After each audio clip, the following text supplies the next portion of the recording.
because she will be addressing the country. If she does not reverse the situation now, then I think it will be absolutely horrible. Aung San Suu Kyi has come under heavy criticism for failing to prevent the crisis. She's set to address the nation on Tuesday. However, she will not be attending the UN General Assembly in New York this week. We are committed. In other world news, there's been no shortage of extreme weather in recent weeks in the Americas, and now the US National Hurricane Center has issued a fresh storm warning for the Caribbean islands. This is Hurricane Maria is approaching, bringing with it winds of up to 120 kilometers per hour. For now, that weather system remains a Category 1 hurricane. We'll keep a close eye on that. If we have any more developments, we'll bring them straight to you.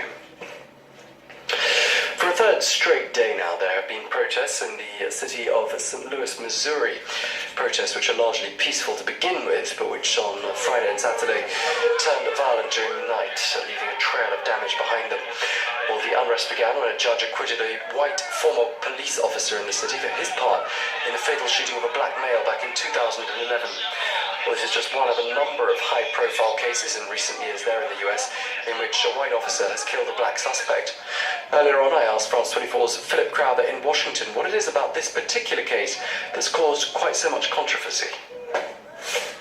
This was a black person who was killed by a white police officer.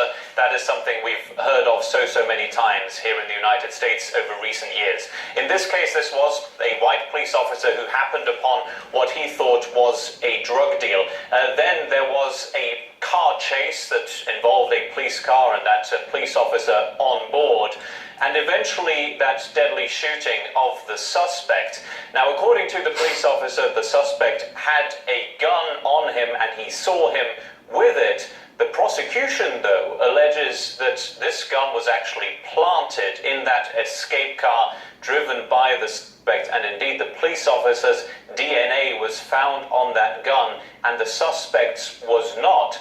Hence why this decision by the court, so much later than this case actually happened, because it's from the year 2011, but that is why there has been this reaction of protests and violent protests as well at times. There were 9 arrests last night, Friday night over 30, and around 10 police officers who were injured. We can expect at the very more protests this Sunday night.